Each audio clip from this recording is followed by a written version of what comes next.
Jordan's military says King Abdullah's half-brother, Prince Hamza bin Hussein, was told to stop actions used to target the country's security and stability. In a statement published on the state news agency, the military said it was part of a broader ongoing security investigation in which a former minister, a member of the royal family, and unnamed others were detained. Jordanian Army Chief Youssef Huneyti said that what had been published about allegations about the arrest of His Highness Prince Hamza is not true. In Washington, State Department spokesman Ned Price said the United States is closely following the reports and called King Abdullah a key partner of the United States and said he has our full support. King Abdullah dismissed Hamza as heir to the throne in 2004 in a move that consolidated his power.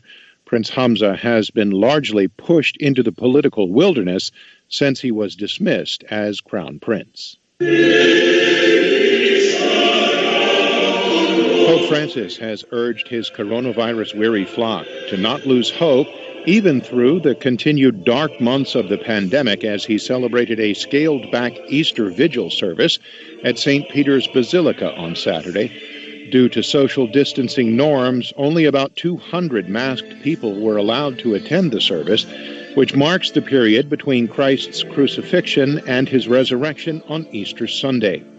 For the second year in a row, the Vatican cut out the traditional sacrament of baptism for a handful of adults to limit the chance of infections.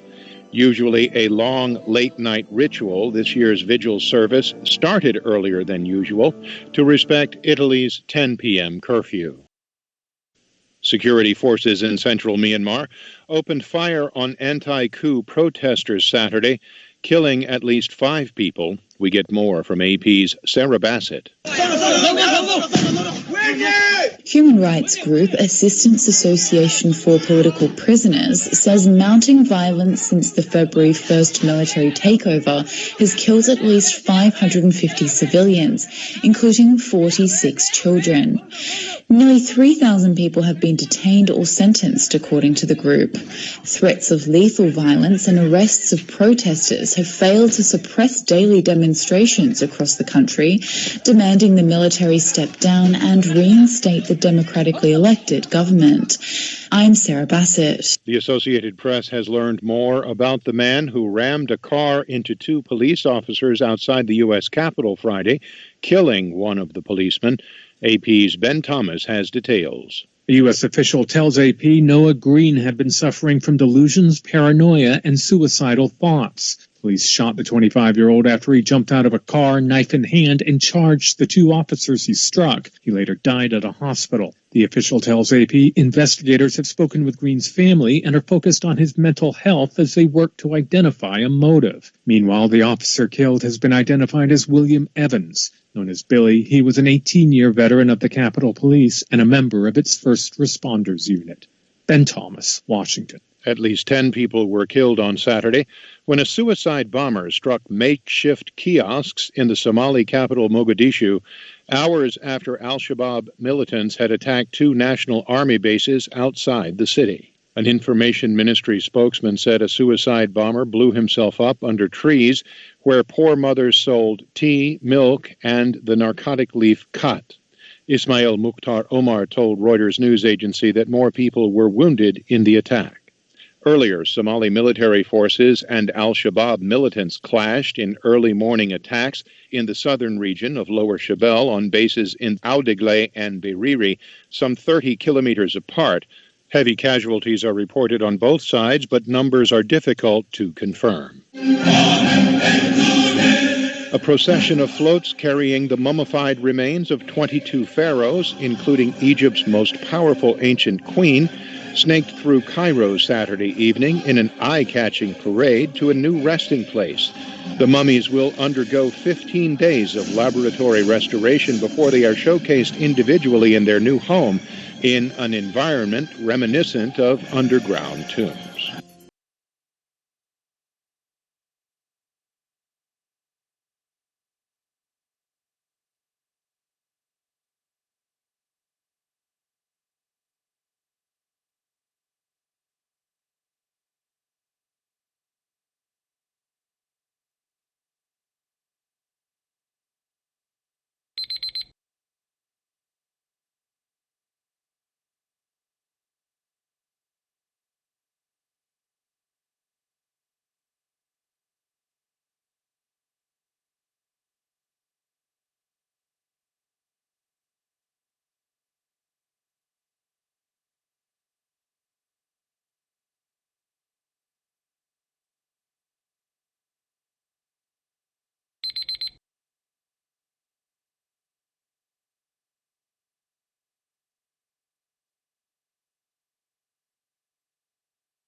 Hi, thank you for watching.